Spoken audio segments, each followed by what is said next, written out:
यह Cessna plane Kalahari desert के ऊपर से गुजर रहा था। इसमें बैठे 5 लोग अपनी जिंदगी का यादगार सफर कर रहे थे। जमीन पर वाइल्ड लाइफ और वीरान रेगिस्तान के नज़ारों को आसमान से देखना वाकई सिर्फ चंद लोगों को ही नसीब होता है, पर उनका यह हसीन सफर जल्द ही उनकी जिंदगी का तरीन वाकया बनने वाला था।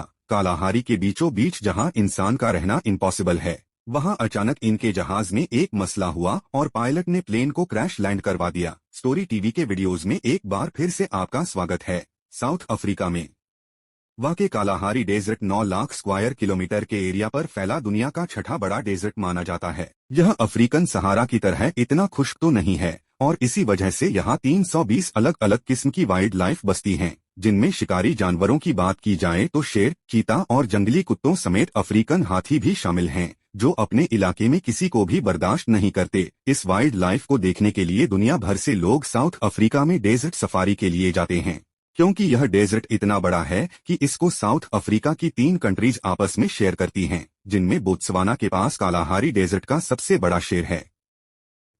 सवाना के कैपिटल कैमरून में एक कुरियर कंपनी के एग्जीक्यूटिव डायरेक्टर और डुप्लेसिस ने एक प्राइवेट प्लेन चार्टर किया। वह अपने दोस्तों को कालाहारी डेजर्ट के शानदार नज़ारे दिखाते हुए उनको 600 किलोमीटर दूर मोन नामी एक गांव में लेकर जाना चाहते थे। उनके इस ट्रिप का मकसद एडवेंचर के साथ साथ एक बिजनेस इवेंट को कवर करना भी था। इस हवाई सफर में इनके दोस्त माइक निकोल और उनकी बीवी लैंड निकोल समेत नैप ग्रोवर, एक और जहाज के पायलट कोस्टा मार्कंड नोटस भी थे। यह जहाज 2 इंजन सेस्ना 414 था, जिसमें ये 5 लोग बहुत एक्साइटेड होकर सवार होते हैं। टेक ऑफ करते ही जहाज कालाहारी के ऊपर से होता हुआ मोन की तरफ रवाना हुआ था। यह सफर था तो 2 घंटे का, लेकिन 1 ही घंटे के बाद प्लैनेट, जो कि पहले ही बहुत घबराई हुई थी, उसने प्लेन के एक विंग में से ऑयल लीक होता देखा। पहले तो उसने समझा कि यह नॉर्मल है, लेकिन फिर उससे रहा नहीं गया और उसने अपने हस्बैंड से यह बात शेयर की। जब पायलट कोस्टा को बताया गया तो उसने एहतियातन प्लेन का इंजन बंद कर दिया, जिससे ऑयल लीक कर रहा था।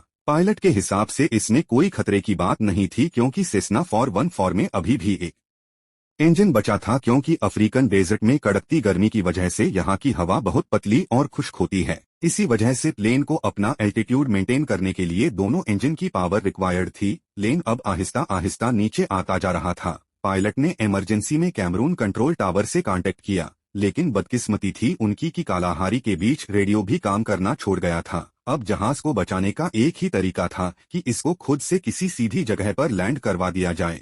यह जहाज वैसे ही काफी कम एल्टीट्यूड का था, इसी वजह से पायलट को जल्द ही कोई लैंडिंग स्ट्रिप होनी थी। पायलट को नीचे सिर्फ छोटी बड़ी चट्टानों और झाड़ियों के सिवा कुछ नजर नहीं आया, यानी कोई प्लेन जगह नहीं थी। अब सिर्फ एक ही ऑप्शन था और वह था अपनी जान बचाने। पायलट ने सबको ब्रीच पोजीशन में आने को कहा और जहाज को झाड़ियों के बीच में ही क्रैश नहीं कर पाया। क्रैश लैंड होने से पहले अंदर बैठे पैसेंजर्स को सिर्फ इतना याद था कि जमीन से बहुत करीब पहुंचने पर उनको कई जानवरों के झुंड भागते हुए दिखाई दिए। चंद मिनटों में जब सबको होश आया तो चारों तरफ सिर्फ धुआं और आग थी। लेनिन का हाथ जल चुका था और नैप ग्राउंड की शायद लंग्स डैमेज हो गई थी, क्योंकि उसको सांस नहीं आ रहा था। फिर सबने मिलकर नैप को प्लेन से बाहर निकाला और दरख्त के सहारे सीधा खड़ा कर दिया। इन दोनों के अलावा बाकी तीनों को कोई सीरियस चोटें नहीं लगी थी। अभी उन्होंने खुद को संभाला ही था कि प्लेन से लीक होने वाले फ्यूल ने आग पकड़ ली और पूरा प्लेन एक जोरदार धमाके से फट पड़ा। आपको यहाँ बताते चलें कि हर प्लेन में एक इमरजेंसी ट्रांसपोंडर होता है, जो रेडियो खराब होने की सूरत में प्लेन की लोकेशन कंट्रोल टावर को भेजता है। जब पायलट ने यह साफ किया कि सेस्ना 414 में इमरजेंसी ट्रांसपोंडर नहीं है, तो सबके पैरों तले जैसे जमीन ही निकल गई। यानी इसका मतलब था कि इतने बड़े डेजर्ट में उनकी लोकेशन अब किसी को भी मालूम नहीं है। कालाहारी के किसी वीरान हिस्से में यह लोग दरख्तों के बीच में फंसे हुए थे, जहां न इनके पास अब पीने को कुछ बचा था और न ही खाने को। 2 जनों को जल्द से जल्द हॉस्पिटल पहुंचाना बहुत जरूरी था, क्योंकि वह जिंदगी और मौत के बीच में लटके हुए थे। सबको यही उम्मीद थी कि जल्द ही कोई रेस्क्यू टीम आएगी और उनको यहाँ से निकाल जाएगी। रेस्क्यू टीम तो तब आएगी जब उनको मालूम होगा बगैर लोकेशन के। अगर रेस्क्यू टीम इनको इस वीराने में ढूंढना शुरू भी करे, फिर भी यहाँ तक पहुँचने में उनको कई दिन लग सकते हैं। इतने में दिन ढलने लगा और उन्होंने प्लेन की आग को इस्तेमाल करके एक बोनफायर लगा ली। सारी रात खून और जानवरों की आवाजें इनको झाड़ियों से आती रहीं, लेकिन शायद वह बोनफायर ही थी जिसने जानवरों को दूर रखा हुआ था। अब दूसरे दिन का आगाज हो चुका था, लेकिन रेस्क्यू टीम का दूर दूर तक कोई नामो निशान नहीं था। 5 की हालत बद से बदतर होती जा रही थी। डिहाइड्रेशन की वजह से इनके गले खुश्क हो चुके थे। सुबह सवेरे इन्होंने पत्तों पर पड़ने वाली ओस को पीना शुरू कर दिया, पर अभी चंद खतरे ही थे कि सूरज सर पर आने लगा और यह ओस भी गायब हो गई। इतने में दूर से इनको किसी जहाज की आवाज सुनाई दी, इस उम्मीद में कि रेस्क्यू टीम यहाँ तक पहुँच गई है।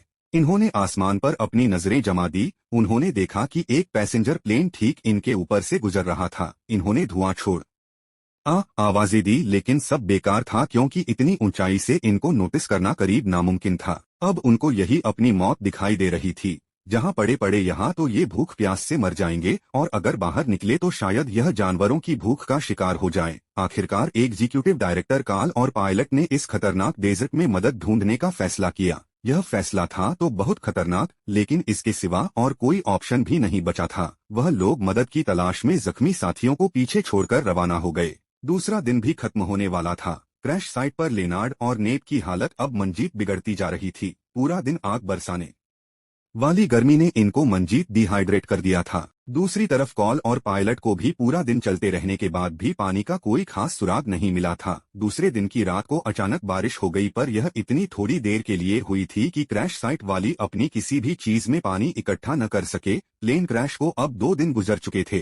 कार और पायलट कोस्टा हाल से बेहाल लगातार डेजर्ट और कोशिश में चलते रहे, लेकिन मजाल है कि इनको कोई इंसान नजर आए जहां फिर कोई पानी का जखीरा। अब उनको यह शक पड़ने लगा कि वह सही डायरेक्शन में भी जा रहे हैं कि नहीं। दूसरी तरफ क्रैश साइट पर नैप को अब एक्सट्रीम डिहाइड्रेशन और डैमेज लंग्स की वजह से पैनिक अटैक पड़ना शुरू हो गए, क्योंकि वह पिछले 2 दिनों से सीधा खड़ा हुआ था। उसने अकेले ही जंगल में जाने का फैसला किया। वह थोड़ा ही आगे गया तो रात को पड़ने वाली बारिश का पानी एक दरख्त के सुराख में इकट्ठा हुआ पाया। यह मुश्किल से एक गिलास भी पानी नहीं था, जिसको सबने शेयर करके पिया। तीसरा और चौथा दिन सबने ऐसे गुजारा जैसे अब वह हिम्मत हार चुके हों और बस अपनी मौत का इंतजार कर रहे हों। जैनेट के जख्म पर कीड़े पड़ चुके थे, तो दूसरी तरफ कार और पायलट कोस्टा थे कि पिछले 4 दिनों से लगातार चल ही रहे थे। यह भी एक चमत्कार था कि अफ्रीकन रोसेस में बिना एक्सपीरियंस के वह अभी तक किसी जंगली जानवर का शिकार नहीं हुए थे। 5वें दिन की एंडिंग पर कार और पायलट को दूर से एक हट की छत दिखाई दी। पहले तो उनको लगा कि शायद यह उनका वहम है, क्योंकि रास्ते में कई बार पहले भी ऐसे ख्याल उनको आ चुके थे। वह वाकई एक हाट था जिसके अंदर एक लड़की बैठी हुई थी। यह देखकर इनकी जान में जान आ गई। उन्होंने वहां सबसे पहले अपनी प्यास बुझाई और रेडियो करके अपने कंट्रोल टावर को सारा माजरा सुनाया। रेस्क्यू टीम पहले से ही उनको कालाहारी में तलाश कर रही थी, लेकिन सही लोकेशन मालूम न होने की वजह से वह डेजर्ट के दूसरे हिस्सों में उनको ढूंढ रहे थे। क्रैश के छठे दिन सुबह सवेरे क्रैश साइट पर तीनों दोस्तों का सामान करीब निकल ही चुका था। हेलीकॉप्टर की आवाज भी उनमें जैसे जवान भरती हो। आखिरकार रेस्क्यू टीम क्रैश साइट पर पहुंच चुकी थी। इस प्लेन क्रैश में बचने वालों का कहना है कि मौत से सिर्फ चंद सेकंड पहले रेस्क्यू टीम का वहां पहुंचना किसी चमत्कार से कम हरगिज नहीं है। खान और पायलट कोस्टा का अपने दोस्तों को छोड़कर मदद के लिए निकलना वाकई एक अच्छा फैसला साबित हुआ। इस हादसे में शामिल सारे ही लोग बच गए, लेकिन 2 सालों के बाद पायलट एक और प्लेन क्रैश में अपनी जान खो बैठा। उम्मीद है स्टोरी टीवी की यह वीडियो भी आप लोग भरपूर लाइक और शेयर करेंगे। आशा करते हैं कि आप हमारे चैनल को सब्सक्राइब करेंगे, जिससे हम आगे भी आपके लिए ऐसे वीडियोस लाते रहे। आप सभी का बहुत बहुत धन्यवाद। मिलते हैं फिर नई वीडियो में।